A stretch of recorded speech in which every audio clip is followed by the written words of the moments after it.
1 Raja-Raja pasal 20 ayat 1. Lalu Ben-Hadad, Raja Aram, mengumpulkan seluruh tentaranya. 30 orang beserta dia, beserta 2 orang raja, beserta kuda dan kereta. Ia maju dan mengepung Samaria serta berperang melawannya. Ia mengirim utusan kepada Ahab, Raja Israel, ke kota itu, dengan pesan, "Beginilah firman Ben-Hadad, emas dan perakmu adalah milikku, dan istri-istrimu dan anak-anakmu yang terbaik adalah milikku." Lalu Raja Israel menjawab, "Tuanku Raja, sesuai dengan perkataanmu, aku dan segala milikku adalah milikmu." Maka datanglah utusan-utusan itu sekali lagi dan berkata, "Beginilah firman Ben-Hadad, sekalipun aku telah mengutus orang kepadamu dengan pesan, engkau harus menyerahkan kepadaku perakmu, emasmu, istri-istrimu dan anak-anakmu. Tetapi besok kira-kira waktu ini aku akan mengutus orang-orangku kepadamu untuk menggeledah istanamu dan rumah-rumah hamba-hambamu, dan akan diambilnya apa yang berkenan di matamu." Lalu Raja Israel memanggil semua tua-tua negeri itu dan berkata, "Perhatikanlah, lihatlah, bagaimana orang ini mencari kejahatan, sebab ia telah mengutus orang kepadaku untuk meminta istri-istriku dan anak-anakku, untuk meminta perak dan emasku, tetapi aku tidak menolaknya." Lalu berkatalah semua tua-tua dan seluruh rakyat itu kepadanya, "Jangan dengarkan dia dan janganlah kamu setujui." Maka ia mengutus utusan-utusan Ben-Hadad, katanya, "Katakanlah kepada tuanku raja, segala yang telah kau suruhkan kepada hambamu ini pada mulanya akan kulakukan, tetapi hal ini tidak boleh kulakukan." Lalu pergilah utusan-utusan itu dan menyampaikan kabar kepadanya. Ben-Hadad pun mengutus utusan kepadanya dengan pesan, "Beginilah kiranya para Allah menghukum aku, bahkan lebih daripada itu, jika debu Samaria cukup untuk segenggam penuh seluruh rakyat yang mengikuti aku." Raja Israel menjawab, katanya, "Katakanlah kepadanya, janganlah orang yang mengikatkan baju zirahnya menyombongkan diri seperti orang yang menanggalkannya." Mengikatkan baju zirah. Khotbah yang disampaikan oleh C.H. Spurgeon pada Kamis malam, tanggal 6 Agustus tahun 1874. Kedua raja ini hendak berperang, dan mereka saling membuat jengkel dengan pesan-pesan yang menghina. Itulah kebiasaan semua pejuang di zaman kafir dahulu. Mereka tampaknya senang menyengat satu sama lain dan membangkitkan nafsu terburuk satu sama lain sebelum mereka memulai pertempuran. Janganlah demikian di antara kita. Jika kita harus memperjuangkan kebenaran, marilah kita berusaha melakukannya dengan semangat yang paling baik. Dan jika kita harus memukul, biarlah selalu dengan tongkat besi kebenaran, yang dipegang di tangan kasih, yang tidak melukai siapapun, atau meninggikan mereka, tetapi menghancurkan kesalahan dan dosa mereka dengan pertolongan Tuhan. Pukulan itu tidak akan menjadi lebih lemah karena telah dilucuti dari apapun seperti roh jahat dan temperamen yang tidak murah hati. Bicaralah kebenaran dengan tegas dan perjuangkanlah dengan sungguh-sungguh, tetapi jangan pernah menunjukkan semangat yang pahit, dengan mengemukakan argumen yang paling berbobot yang dapat Anda temukan. Tetapi biarlah itu disertai dengan kesopanan dan kebaikan, karena murka manusia tidak menghasilkan kebenaran Tuhan, dan adalah buruk bagi seorang prajurit Kristen untuk meniru perilaku orang kafir. Betapapun bermaksud menghina, teks yang telah kita kutip mengandung banyak akal sehat. Itu sebenarnya adalah peribahasa orang bijak, dan kami bermaksud menggunakannya demikian.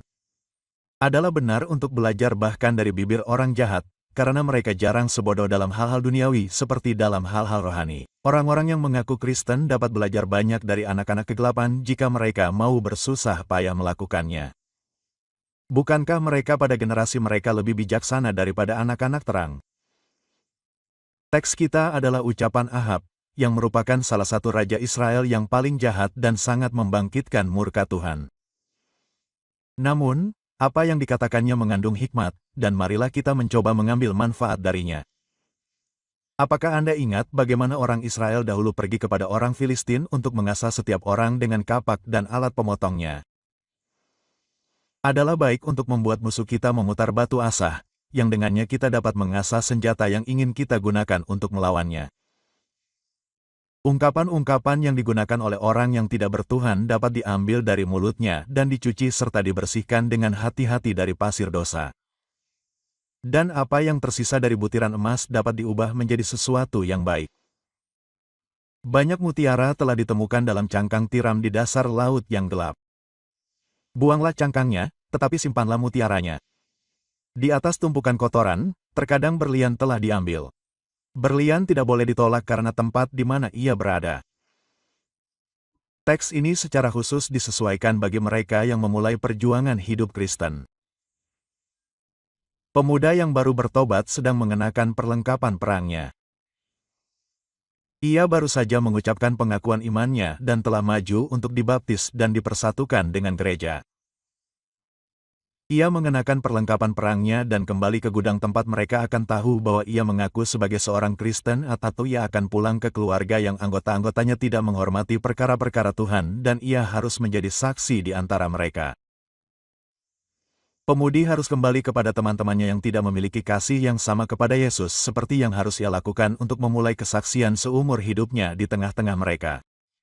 Maka, Anda sedang mengenakan perlengkapan perang, teman-teman muda terkasih, dan teks ini untuk Anda. Janganlah orang yang mengenakan perlengkapan perangnya menyombongkan diri seperti orang yang menanggalkannya. Hal ini juga berlaku bagi para pemuda dan pemudi yang memulai hidup mereka sendiri, yang baru saja menikah, yang mulai mengurus rumah tangga, dan yang berniat untuk melakukannya dengan baik. Membuka toko baru dengan prospek yang begitu cerah. Pindah ke pertanian baru dengan harapan yang begitu cerah, mungkin ini adalah kata yang tepat untuk mereka. Saat mengenakan baju zirah, Anda belum menanggalkannya, dan karena itu janganlah menyombongkan diri. Itu akan berguna bagi para mahasiswa baru saya yang baru saja masuk perguruan tinggi. Semoga mereka terhindar dari kecenderungan untuk menyombongkan diri yang cukup alami dan sama konyolnya dengan hal itu. Mungkin saya berbicara kepada beberapa pendeta muda yang baru memulai pelayanannya atau beberapa pekerja bagi Kristus yang telah memulai sekolah Sabat atau mengambil alih distrik untuk membagikan traktat atau memasuki beberapa pekerjaan baru lainnya. Ada banyak hal lain yang tidak perlu saya sebutkan di sini, tetapi yang dapat dipikirkan oleh setiap orang untuk dirinya sendiri, terutama jika ia kebetulan berada dalam kondisi yang dimaksudkan. Janganlah orang yang mengenakan baju zirahnya menyombongkan diri seperti orang yang menanggalkannya. Mari kita renungkan sedikit pepatah kuno ini dan ingatlah pertama-tama bahwa ada kecenderungan besar untuk menyombongkan diri di antara mereka yang mengenakan baju zirah. Ini sama sekali tidak mengherankan karena pertama-tama, memang sifat semua orang kurang lebih untuk menyombongkan diri. Sifat manusia itu miskin dan sombong. Begitu miskinnya sehingga telanjang dan sengsara. Namun, ia begitu sombong hingga mengaku kaya dan berlimpah harta benda dan tidak kekurangan apapun. Jika manusia mengangkat kepala mereka ke tempat yang seharusnya, mereka tidak akan berada di antara bintang-bintang, tetapi di bawah debu. Namun, semakin sedikit kebaikan yang dimiliki manusia miskin, semakin besar kesombongan yang biasanya mereka tunjukkan.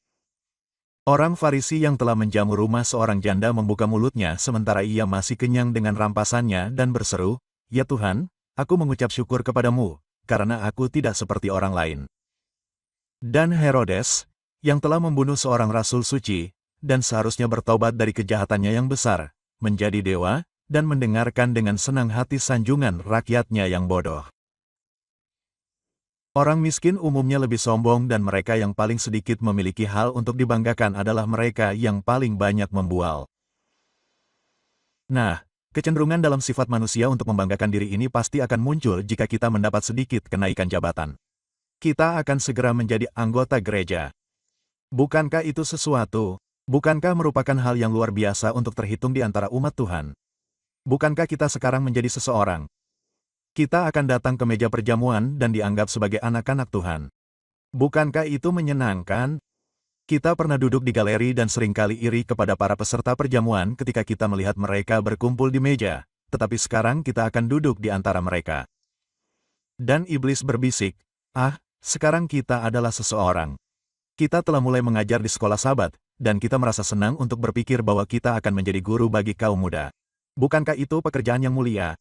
Tidak seorang pun akan dapat mengatakan sekarang bahwa kita hanyalah bayi dalam kasih karunia. Mengapa? Kita akan menjadi pembela iman yang sejati dan hamba Kristus yang berani. Tentunya kita mungkin diizinkan untuk sedikit menghargai diri sendiri.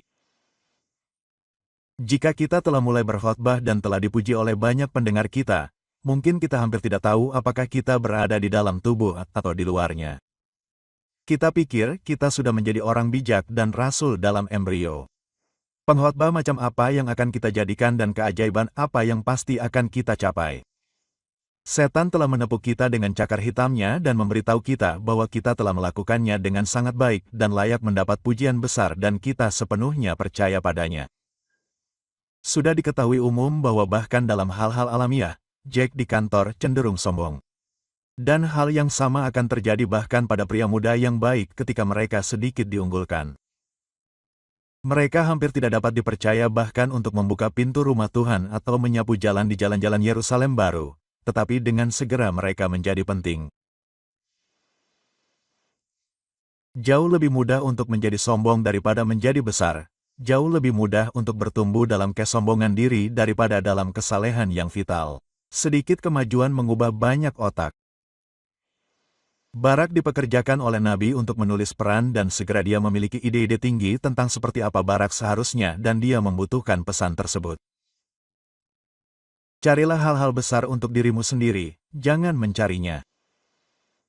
Kita selalu berada di udara kecuali Tuhan dalam belas kasihan-Nya yang tak terbatas mengikat kita ke batu dan menahan kita di sana. Karena kesombongan itu seperti Raja Wali dan senang terbang tinggi. Mereka yang mengenakan kekang lebih cenderung menjadi sombong karena mereka sering salah mengira niat mereka sebagai pencapaian.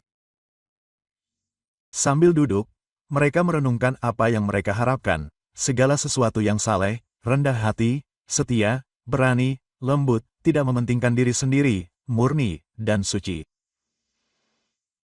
Dan setelah mereka membuat ramuan yang adil tentang apa yang harus dilakukan dan apa yang mereka percaya akan dilakukan, uap lembut muncul dari penyulingan. Pikiran mereka, yang memabukkan otak mereka, dan mereka bermimpi bahwa apa yang mereka inginkan, sudah menjadi kenyataan. Ya ampun, betapa baiknya aku, kata orang itu, yang bermimpi bahwa dia menjadi semua yang dia harapkan. Dia telah mengenakan perlengkapan perangnya, dan dia hampir tidak tahu apakah itu cocok untuknya. Namun dia telah membunuh banyak musuh. Dia dapat melihat mereka tergeletak bertumpuk-tumpuk. Dan di sanalah dia berlumuran darah, terus berjuang, menang, dan akan menang, meskipun pedangnya belum sepenuhnya diasah. Dia tahu dia akan menang sampai akhir, dan dia telah mendengar perkataan, bagus sekali, hai hamba yang baik dan setia.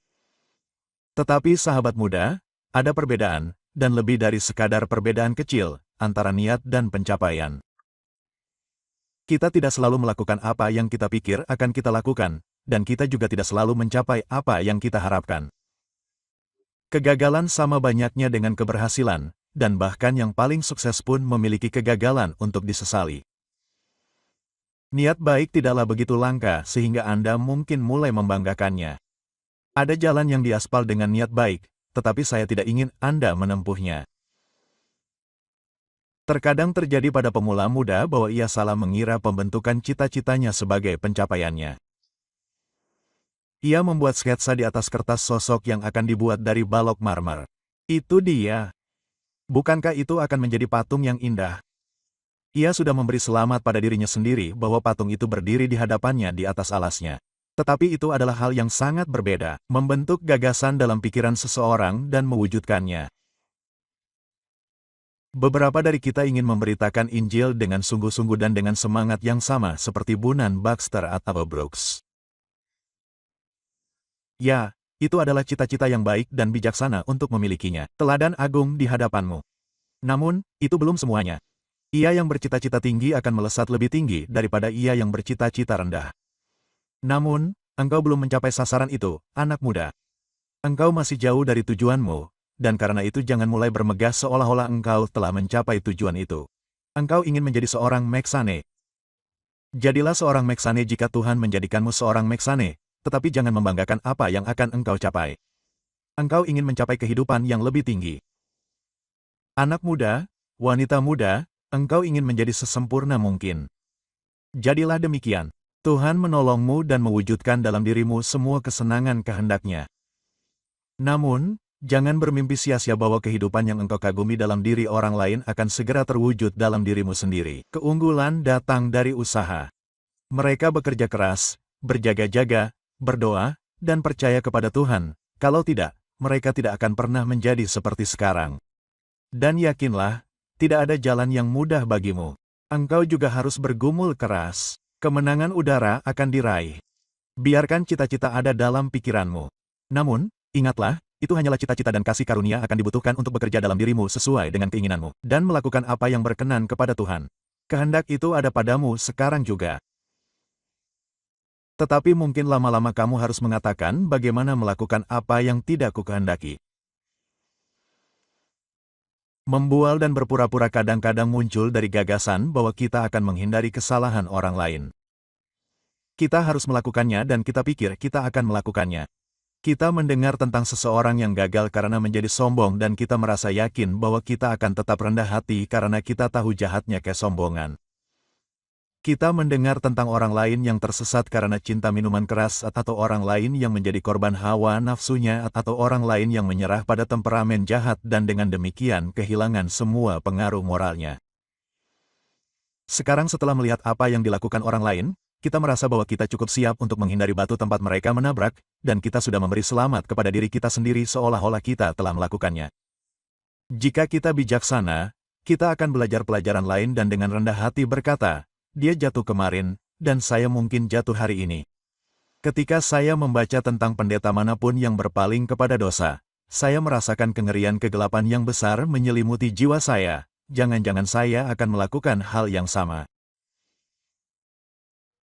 Dan seringkali saya memanjatkan doa kepada Tuhan agar saya mati dan segera dikumpulkan ke surga lebih cepat daripada diizinkan untuk jatuh ke dalam dosa-dosa yang merupakan kecenderungan alamiah kita yang rusak. Daripada mengatakan bahwa saya akan menjauhi dosa-dosa besar karena orang lain akan menjadi mercusuar saya. Saya lebih suka mengatakan bahwa arus yang sama yang menyeretnya ke atas batu karang akan menyeret saya ke sana juga. Kecuali belas kasihan Tuhan yang tak terbatas dan kuasa Roh Kudus yang kekal menjaga saya agar tidak jatuh ke dalam malapetaka terang, apakah Anda juga akan pergi? Itulah pertanyaan penggugat Tuhan kita, yang disarankan oleh setiap kemurtadan bagi mereka yang mengenal diri mereka sendiri. Kita juga lupa ketika kita memulai pertempuran hidup bahwa ada banyak hal baru dan hal baru itu memudar. Percayalah, Anda yang baru saja memulai, ketika Anda telah melayani Tuhan selama 5 dan 20 tahun, Anda akan belajar bahwa Anda membutuhkan kesabaran, dan ketika Anda telah berusia 50 tahun, bertahun-tahun di dalamnya, Anda akan menemukan bahwa berlari dalam perlombaan bukan sekadar memulai dengan cepat, tetapi terus-menerus merencanakan melalui masalah-masalah rumah tangga, melalui urusan bisnis, melalui godaan daging, melalui tipu daya setan, berjuang melawan dunia, dan berjuang melawan setiap nafsu alamiah Anda. Untuk semua ini kita harus terus-menerus mengandalkan kekuatan ilahi, atau kita akan kehilangan kesempatan. Jika hari-hari kemartiran tiba, dan para pengikut Katolik cukup baik untuk memenggal kepala kita, saya pikir saya bisa pergi ke Tower Hill dan mati tanpa sedikit pun gentar. Tetapi saya gemetar memikirkan bagaimana saya harus bersikap jika mereka memanggang saya hidup-hidup di api yang lambat. Untuk mati dalam waktu yang lama dengan rasa sakit di sekujur tubuh selama berjam-jam, itu pasti merupakan ujian iman yang mengerikan. Sekarang jika iman sejati terdiri dari perlawanan terhadap godaan selama beberapa hari, itu mungkin cukup mudah dilakukan. Tetapi untuk melanjutkan perjalanan Anda melintasi bukit dan lembah sampai Anda mencapai kota surgawi membutuhkan seorang pria yang teguh. Bahkan membutuhkan Tuhannya. Karena tanpa pertolongan ilahi ia tidak dapat mungkin bertahan. Saat mengenakan perlengkapan perang, Anda merasakan betapa menyenangkannya memiliki teman-teman Kristen baru yang menyemangati Anda dan saudara-saudara yang berhati hangat untuk membantu Anda mengatasi kesulitan dan masalah pertama Anda. Namun, setelah beberapa saat, teman-teman Kristen ini akan memiliki orang lain untuk diurus. Mereka tidak selalu dapat menggendong Anda seperti anak domba di dada mereka. Anda harus berlari sendirian dan berjalan di sepanjang jalan seperti kawanan lainnya. Anda mungkin hidup untuk berpikir bahwa pelayanan yang tampak begitu menarik dan menyenangkan tidak begitu menarik seperti yang Anda kira. Pekerjaan yang sekarang dikelilingi oleh lingkaran cahaya romantis akan membuat Anda sadar akan kenyataan yang keras. Dan kemudian Anda akan merasa jika Anda telah membanggakan diri dalam mengenakan perlengkapan perang, Anda membanggakan diri terlalu cepat. Begitu banyak kesalahan yang pertama. Kesalahan yang ingin kita perbaiki adalah kesalahan yang sangat umum. Mereka yang mengenakan perlengkapan perang sangat cenderung untuk membanggakan diri. Sekarang untuk poin kedua, yaitu mereka yang mengenakan perlengkapan perang memiliki alasan yang baik untuk menahan diri dari membanggakan diri. Mereka memiliki alasan yang baik untuk tidak membanggakan diri jika mereka ingat untuk apa perlengkapan perang atau baju zirah itu sendiri dimaksudkan. Untuk apa Anda menginginkan baju zirah? Karena Anda adalah lemah. Karena kamu dalam bahaya. Kapan kamu mengenakan tong dengan bulu-bulu yang mengangguk itu? Pikirkanlah dalam hatimu. Karena kepala ini mungkin akan terpukul dengan pukulan yang mematikan, maka aku mengenakan ketopong keselamatan ini. Ketika melalui kasih karunia ilahi kamu mengenakan baju zirah kebenaranmu, pikirkanlah dalam hatimu, hatiku yang malang ini akan segera terluka oleh dosa berat jika bukan karena kasih Tuhan yang tak terbatas dalam menyediakan bagiku kuaires dari logam yang tak tertembus ini. Ketika kamu mengenakan sepatu yang akan dikenakan kakimu, ketika kamu menerima persiapan Injil perdamaian, pikirkanlah dalam hatimu, betapa lemahnya aku. Bahkan duri yang malang akan melumpuhkanku untuk perjalananku. Jika Tuhan tidak menyediakan bagiku sandal pelindung ini. Saat kamu mengambil setiap bagian dari baju zirah itu, lihatlah dan katakan kepada dirimu sendiri, aku tidak dapat berbangga atas kekuranganku. Ini membuktikan bahwa aku adalah makhluk yang malang dan lemah. Selalu sangat bodoh untuk merasa bangga dengan pakaian kita, karena jika kita tidak berdosa, kita tidak akan membutuhkan pakaian dan karenanya pakaian kita adalah tanda akhir dari dosa kita. Jadi akan sama tidak masuk akalnya untuk merasa gembira karena kita mengenakan baju zirah. Baju zirahmu, anak muda, meskipun berkilau dan di bawah sinar matahari tampak seperti perak yang dipoles, tidak memberimu alasan untuk menyombongkan diri. Karena jika dosa tidak membuatmu lemah, kamu tidak akan membutuhkan baju zirah apapun. Sekali lagi, akan lebih baik untuk menahan diri dari menyombongkan diri, karena perlengkapan yang kamu kenakan, dimaksudkan untuk digunakan. Kamu tidak mendandani dirimu sendiri agar kamu menjadi sesuatu yang indah, seperti penjaga pantai di taman, atau untuk duduk di atas kuda untuk pertunjukan, seperti para pahlawan di penjaga kuda, untuk dilihat oleh pemuda desa kecil dan bertanya-tanya bagaimana hal-hal yang begitu agung dapat dihasilkan. Kamu mengenakan baju zirahmu karena konflik diharapkan terjadi. Pelindung dadamu yang cerah akan penyok dan memar. Helm itu akan hancur oleh pedang musuhmu. Setiap bagian dari perlengkapan perangmu akan diuji dan dicoba. Sekarang baju perangmu cerah, tetapi besok akan berkarat karena air matamu sendiri dan terciprat lumpur yang harus kau lalui. Kau bisa melihat dirimu di dalamnya sekarang jika kau melepaskannya dan menatapnya, tetapi pemandangan lain menantimu sebelum kau mengakhiri pertempuran. Lebih buruk daripada pakaian yang berlumuran darah dan asap serta debu dari konflik militer adalah cobaan, masalah, dan godaan yang harus kau lalui sebelum kau mengakhiri pertarungan seumur hidupmu. Beraninya kau menyombongkan diri. Tentunya kau punya hal lain untuk dilakukan selain membanggakan perlengkapan perangmu.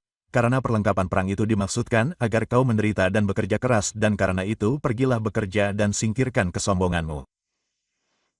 Kau tidak boleh menyombongkan diri lagi karena jika kau melihat perlengkapan perangmu, kau akan melihat ada sambungan-sambungannya. Kau pikir baju perangmu sangat pas, bukan? Ah! Begitulah pikir pria yang akhirnya mati oleh anak panah yang menembus jantungnya di antara sambungan-sambungan baju perangnya. Dalam diri setiap orang di antara kita, ada beberapa titik lemah, sesuatu dalam karakter kita yang dapat menghancurkan kita, kecuali kasih karunia Tuhan melindungi kita. Ya, mungkin benar bahwa Anda tidak dapat terluka di bagian-bagian yang ditutupi oleh baju zirah, tetapi hanya beberapa inci ke sisi ini atau ke sana terletak tempat yang rentan. Kita selalu berada dalam bahaya paling besar ketika kita merasa paling aman. Doa yang baru saja kita ucapkan dalam lagu kita adalah doa yang seharusnya selalu ada di bibir kita. Janganlah kita jatuh. Janganlah kita jatuh.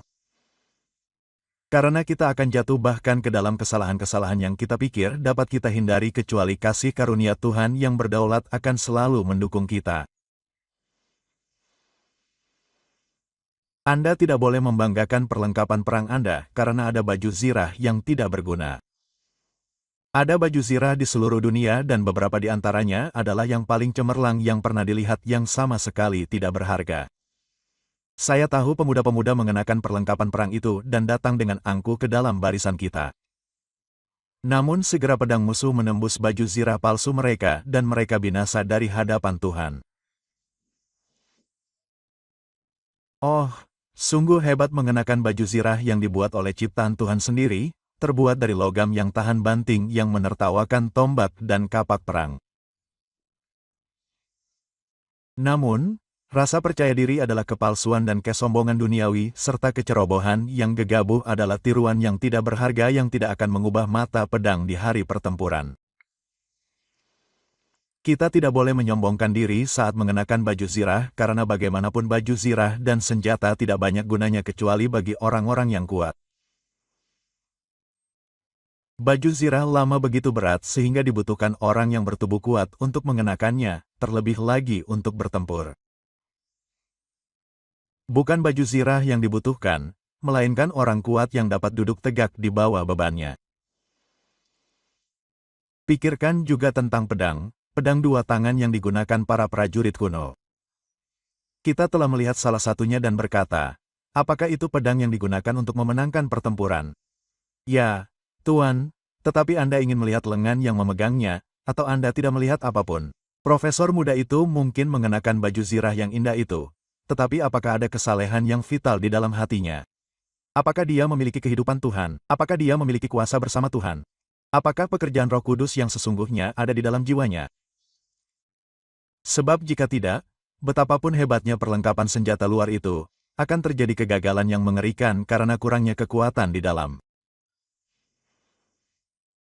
Terakhir, kita tidak boleh membanggakan perlengkapan senjata kita, karena jika perlengkapan itu benar dan jika sambungannya baik, kita telah menerimanya sebagai pemberian amal.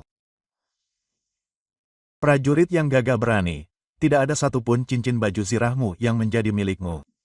Oh, Tuan Ksatria dengan palang merah, tidak ada bagian dari perlengkapanmu yang menjadi milikmu dengan hak apapun kecuali hak pemberian cuma-cuma.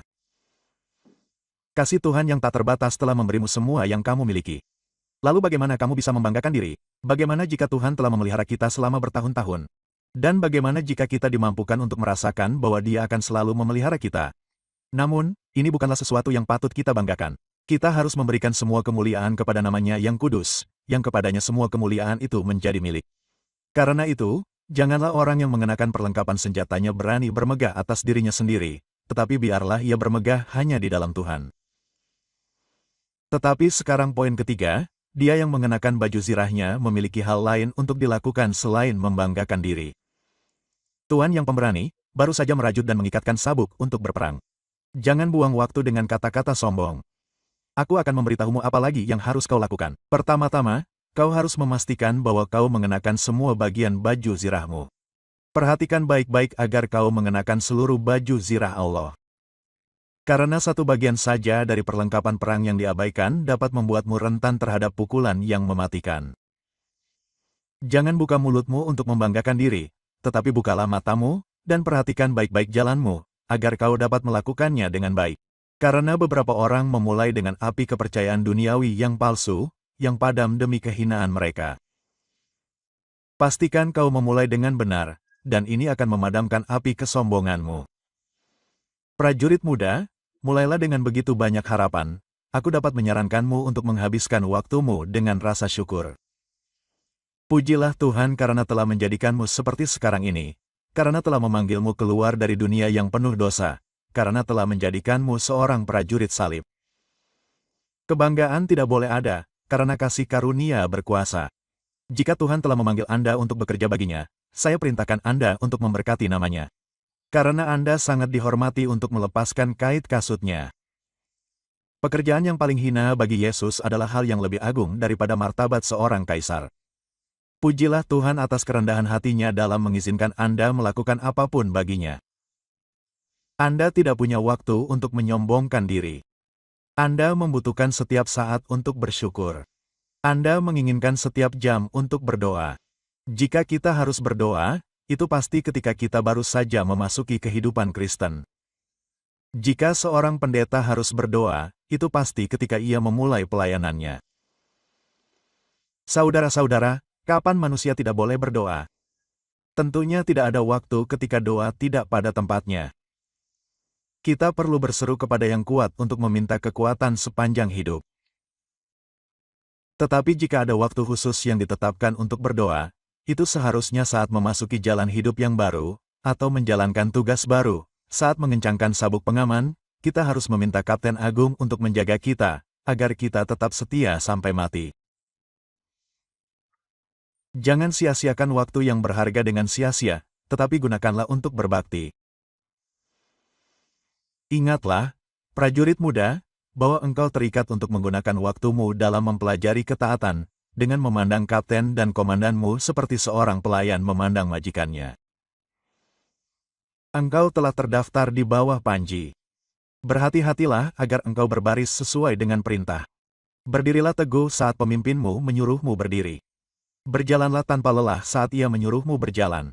Dan berlarilah tanpa lelah saat ia menyuruhmu berlari. Engkau harus mengikuti petunjuk dari Yesus. Ia memberikan perintah.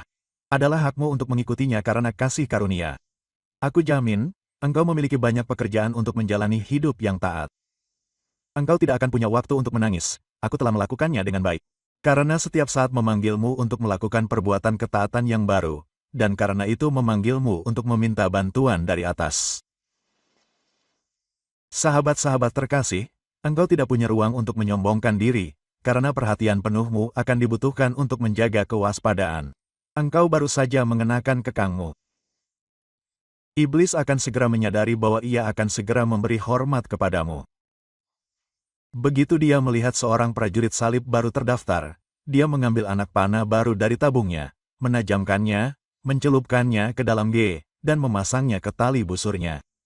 Aku akan mencoba anak muda ini, katanya, dan tak lama kemudian anak panah berapi terbang tanpa hambatan di udara. Dia tahu di mana harus menembakkannya. Dan jika tidak mengenai pada percobaan pertama, dia akan belajar melalui sedikit percobaan di mana titik lemahmu, dan dia akan mengalahkanmu. Dan sebelum dia selesai denganmu, dia akan mengubah kesombonganmu menjadi erangan. Bahkan mungkin orang-orang yang ingin kamu bantu akan mencobaimu. Anak-anak yang ingin kamu ubah akan menunjukkan bahwa Adam lama dalam diri mereka terlalu kuat untukmu. Kamu akan menemukan, hai pendeta muda, bahwa tanah akan mengikis mata bajakmu. Di mana kamu bermaksud memberkati, kamu akan menerima sikap dingin dan bahkan kemarahan sebagai balasannya. Berjuang untuk Kristus tidak hanya tentang parade. Rekrutan muda itu mengenakan bendera, sersan memberinya siling, dan dia merasa dirinya seorang pria yang perkasa saat dia menyusuri desa.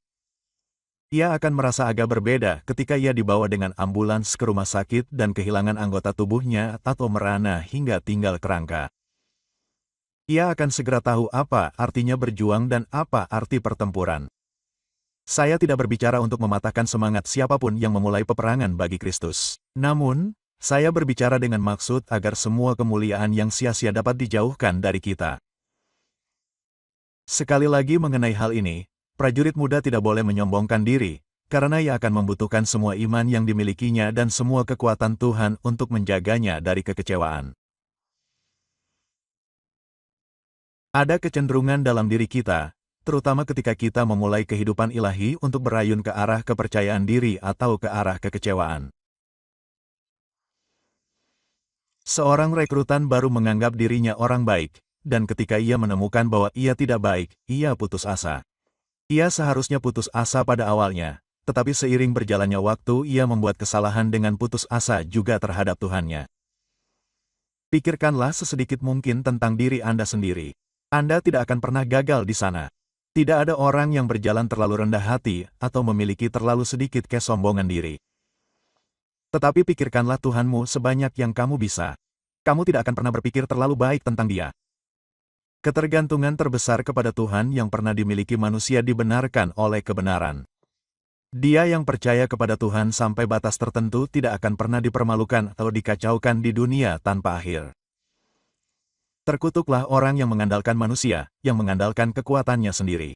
Tetapi berbahagialah orang yang mengandalkan Tuhan, yang menaruh harapannya pada Tuhan.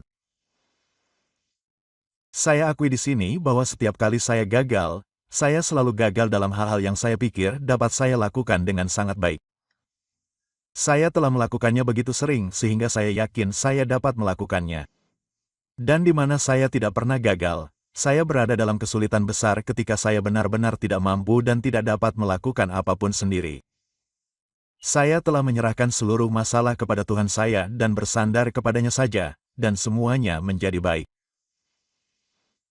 Saya merasa sangat senang sekarang untuk keluar dari kedalaman saya, di mana saya tidak dapat menyentuh dasarnya, di mana manusia benar-benar kelelahan, karena saat itulah cinta dan kesetiaan yang kekal datang, dan itu adalah berenang yang diberkati, dibumbui oleh gelombang cinta abadi dan kebenaran yang tidak dapat diubah. Saya tutup dengan poin keempat, yaitu ini. Mereka yang mengenakan kekang tentu tidak boleh bermegah, karena mereka yang menanggalkannya tidak menemukan apapun untuk dibanggakan. Saya senang melihat saudara-saudari saya yang terhormat yang telah berada di dalam Kristus selama bertahun-tahun dan telah mengenakannya dengan sangat baik. Tetapi mereka mungkin belum menanggalkan kekang mereka. Karena sampai kita menyeberangi sungai, kita tidak akan pernah lepas dari tembakan musuh. Saya pernah mendengar orang mengatakan bahwa kuda lebih sering jatuh di dasar bukit daripada di tempat lain, dan saya yakin itu benar dengan manusia. Saya telah memperhatikan dengan saksama, dan meskipun saya kadang-kadang mendengar pemuda-pemuda pergi ke samping, sungguh menyedihkan bahwa kita harus mendengarnya. Namun, jika ada keburukan besar pada reputasi Kristen, hal itu hampir selalu terjadi pada orang yang sudah berpengalaman, dan sangat sering terjadi pada orang yang sudah lanjut usia.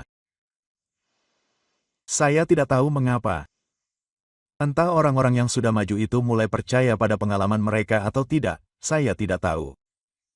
Namun, saya telah menandainya di sekitar saya dan saya telah memperhatikannya dalam catatan-catatan Alkitab. Kejatuhan itu kebanyakan terjadi pada orang-orang setengah baya atau lanjut usia. Hampir tidak ada contoh dalam Alkitab tentang seorang profesor muda yang menyimpang. Alasannya, menurut saya, karena ketika kita lemah, saat itulah kita kuat. Dan ketika kita menganggap diri kita kuat, kita menjadi lemah. Dia yang telah menjadi hamba Tuhan selama 70 tahun dan memiliki karakter yang tidak bercela selama ini mungkin pada tahun terakhir hidupnya melakukan kebodohan yang akan merusak ingatannya. Terpujilah Tuhan, itu tidak akan menghancurkan jiwanya. Karena Tuhan akan menjaganya dari hal itu. Si jahat tidak akan menyentuhnya. Tetapi bahkan pada akhirnya orang itu dapat melukai dirinya sendiri sehingga ia dapat pergi dengan tulang-tulang yang patah sepanjang jalan ke surga dan diselamatkan seperti oleh api. Troya berhasil menahan para penyerbunya dalam waktu yang lama. Namun, pada akhirnya kota itu berhasil direbut. 12 tahun yang dihabiskan orang-orang Yunani untuk bertahan tidak berarti apa-apa jika dibandingkan dengan satu malam ketika kuda kosong itu diseret dengan orang-orang bersenjata. Barang siapa bertahan sampai akhir, dialah yang akan diselamatkan. Dan jika tidak ada janji perjanjian tentang pelestarian akhir, kita mungkin akan menyerah pada pergumulan rohani dan keputusasaan kita, sehingga orang Kristen tidak akan pernah kehilangan kendalinya dalam kehidupan ini. Namun, kita dapat mengatakan bahwa saudara itu menundanya ketika hanya ada satu langkah antara dia dan kematian dalam perjalanan alam. Sekarang, bagaimana Anda menemukan orang Kristen seperti itu ketika Anda telah menemani mereka di ranjang kematian jika Anda memiliki hak istimewa untuk melakukannya? Pernahkah Anda menemukan seorang Kristen yang terjaga dengan bantal di tempat tidurnya sambil membanggakan apa yang telah dilakukannya? Ketika Augustus, Kaisar Romawi, sedang sekarat, dia bertanya kepada orang-orang di sekitarnya apakah dia telah melakukan perannya dengan baik, dan mereka berkata, "Ya." Kemudian dia berkata, "Tepuk tangan saat saya turun dari panggung." Pernahkah Anda mendengar seorang Kristen mengatakan hal itu? Saya ingat Addison yang kekristenannya sedikit sekali yang bisa dikatakan, meminta orang lain untuk datang dan melihat bagaimana seorang Kristen bisa meninggal. Namun, itu adalah hal yang sangat tidak sesuai dengan ajaran Kristen, karena orang berdosa yang diampuni tidak boleh memamerkan diri mereka dengan cara seperti itu. Tentu saja, saya tidak pernah melihat orang Kristen yang sekarat menjadi sombong. Mereka selalu merendahkan diri mereka sendiri dan menghargai Tuhan mereka. Salah satu dari mereka berkata bahwa dia mengikat semua perbuatan baik dan semua perbuatan buruknya menjadi satu bundel, karena dia berkata bahwa dia telah mencoba memilahnya, dan yang baik memiliki begitu banyak noda sehingga dia hampir tidak tahu yang mana. Jadi dia mengikat semuanya dalam satu bundel dan melemparkannya ke laut. Dan dia bermaksud untuk berenang menuju kemuliaan. Di atas papan kasih karunia yang cuma-cuma, dia melakukannya dengan bijak. Tidak ada yang bisa kubawa di tanganku. Hanya di kayu salib aku berpegangan. Bait itu telah menjadi bahasa kematian ribuan orang kudus. Mereka telah berseru, tidak ada yang lain kecuali Yesus. Dan mereka telah meminta untuk meletakkan di batu nisan mereka seorang pendosa yang diselamatkan oleh kasih karunia. Atau cacing yang bersalah, lemah, dan tak berdaya. Di tangan Kristus yang baik aku terjatuh. Dialah kekuatan dan kebenaranku, Yesusku dan segalanya bagiku. Kecenderungan bertambahnya usia pada orang Kristen adalah menghilangkan rasa percaya diri dan membuat mereka lebih yakin kepada Tuhan. Mereka yang telah memiliki pengalaman nyata tentang hal-hal tentang Tuhan tidak berbicara tentang kesempurnaan dalam daging, tetapi mereka mengakui kegagalan masa lalu mereka dan meratapinya. Mereka bahkan tidak mengatakan bahwa jika mereka mengulang hidup mereka lagi, mereka akan menjadi lebih baik. Mereka takut mereka mungkin menjadi lebih buruk. Dan jika mereka telah melakukannya dengan baik dalam suatu hal dan mereka mengetahuinya, mereka tidak akan menyangkalnya. Tetapi mereka berkata, hanya kasih karunia ilahi yang mencegahku melakukan kesalahan besar di sana, tetapi Tuhan menampakkan diri kepadaku dan menolongku.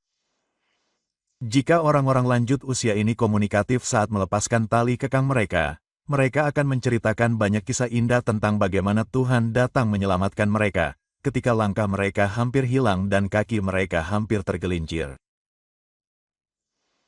Dan orang-orang muda, akan baik bagimu untuk mendengar mereka menceritakan bagaimana ketika kekuatan mereka habis, kuasa Tuhan yang kekal menopang mereka. Bagaimana ketika mereka tidak memiliki jasa, kasih, darah, dan kebenaran Yesus Kristus membuat mereka bersukacita dan menang di hadapan Tuhan. Dan ketika mereka hampir pingsan dan hampir mati, sentuhan tangan Tuhan dan guru terkasih mereka membuat mereka berdiri tegak dengan penuh kekuatan dan mengharapkan kemenangan. Jika Anda dapat melihat orang-orang kudus saat mereka mengenakan pakaian mereka sepotong demi sepotong dan turun ke sungai Yordan, jika Anda dapat melihat mereka saat mereka keluar dari sungai dan mulai mendaki bukit-bukit surgawi di seberang sana, Anda akan mendengar mereka bernyanyi. Namun, Anda tidak dapat mendeteksi satu nada pun dari kemuliaan diri dalam semua nyanyian mereka. Ketika Anda mendapat hak istimewa untuk berdiri di jalan-jalan emas yang berkilauan di sana dan mendengar himne dari orang-orang yang telah dibasuh darah, satu nada mereka akan menjadi layak bagi anak domba. Layak bagi anak domba. Meskipun anak domba berkata mereka akan berjalan bersamaku dalam pakaian putih, karena mereka layak, mereka tidak menganggap diri mereka sendiri.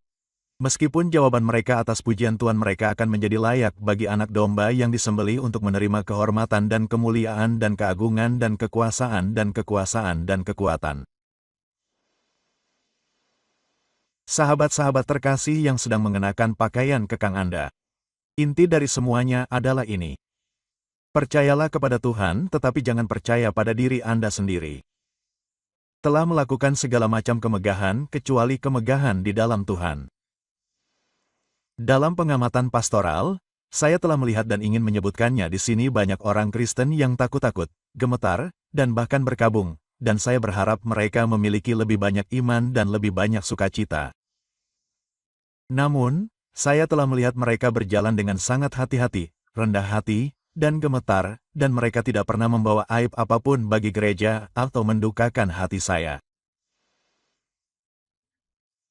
Dan di sisi lain, saya telah melihat orang lain yang sangat yakin, dan sangat lantang, dan sangat bersemangat, dan mendorong diri mereka sendiri ke depan dan memenangkan banyak penghargaan, yang tidak hanya tidak pernah menjadi lebih baik dari yang seharusnya, tetapi pada akhirnya perlu ditegur dan dikecam, dan mungkin akhirnya dipisahkan dari antara kita, karena kemegahan mereka ada pada diri mereka sendiri. Tidak ada yang seperti jaminan penuh untuk keunggulan dan tidak ada yang seperti kesombongan untuk ketidakberhargaan. Jangan pernah salah mengira yang satu dengan yang lain. Anda tidak dapat terlalu percaya kepada Tuhan atau terlalu sedikit mempercayai diri sendiri. Suatu hari saya membaca sebuah buku berjudul Self-Made Man dan dalam lingkupnya sendiri buku itu sangat bagus. Namun secara rohani, saya tidak suka melihat orang yang berhasil dengan usahanya sendiri. Saya rasa dia akan menjadi contoh manusia yang buruk. Bagaimanapun juga, orang Kristen yang berhasil dengan usahanya sendiri adalah orang yang akan segera diambil oleh iblis, seperti yang pernah saya lihat anak-anak mengambil boneka bermerek dan mengguncangnya hingga hancur. Dia suka mengguncang orang Kristen yang berhasil dengan usahanya sendiri hingga tidak ada yang tersisa dari mereka. Namun, Tuhan menciptakan manusia. Mereka adalah orang-orang yang melakukan eksploitasi. Dan Tuhan menciptakan orang Kristen yang bersandar pada kekuatan kekal setiap saat dan berdiam di sana. Mereka adalah orang-orang yang akan bertahan di jalan mereka dan menjadi semakin kuat. Pokok bahasan saya tidak banyak berpengaruh pada orang-orang yang belum bertobat, kecuali bahwa seperti yang Anda lihat, orang Kristen tidak boleh mempercayai diri mereka sendiri. Jelas bahwa orang-orang yang belum bertobat tidak dapat diselamatkan oleh kepercayaan pada diri mereka sendiri atau oleh apapun yang dapat mereka lakukan. Bahkan orang benar akan hidup oleh iman. Dan bagi Anda yang tidak benar tetapi masih berdosa, satu-satunya jalan keselamatan adalah iman kepada Tuhan Yesus Kristus. Oh, percayalah kepadanya dan Anda akan diselamatkan. Jika ada orang tua yang belum bertobat di sini, dia tidak akan menanggalkan kekangnya, karena dia tidak pernah menjadi prajurit Kristus. Namun, saya ingin mengatakan kepadanya, berapapun usiamu, belas kasihan Tuhan tetap ada padamu. Dan jika kamu percaya kepada Yesus pada usia berapapun, kamu akan diselamatkan. Tadi malam saya berkhotbah di suatu tempat dan sebelum saya berkhotbah kepada salah satu anak Tuhan, seorang Wesian berkata kepada saya akan selalu mencintaimu, Tuan. Dan saya berkata, mengapa? Anda ingat berkhotbah, katanya, di ladang di King Edward's Road, Hackney. Ya, saya tidak bisa melupakannya. Katanya dengan tepat, ayah saya berusia 70 tahun saat itu, dan dia belum pernah merasakan kuasa agama, tetapi khotbah itu adalah sarana di tangan Tuhan untuk pertobatannya, dan dia menjadi orang percaya yang bersemangat dan sungguh-sungguh selama sisa hidupnya. Baiklah, saudaraku, saya berkata, saya senang saya kebetulan datang ke sini malam ini, karena itu 19 tahun yang lalu, dan saya belum pernah mendengar bahwa Tuhan telah membawa jiwa kepada Yesus melalui khotbah itu. Saya berdoa kepada Tuhan malam ini agar beberapa jiwa malang di ambang kubur, yang terlepas dari kasih karunia ilahi, terbaring di mulut neraka, bahkan sekarang dapat terjun dengan putus asa ke dalam pelukan Yesus. Jatuh ke pangkuan Yesus, dan dia tidak akan membuangmu. Karena dia sanggup menyelamatkan dengan sempurna mereka yang datang kepada Tuhan melalui dia. Tuhan mengabulkan permohonanmu untuk datang demi Yesus. Amin.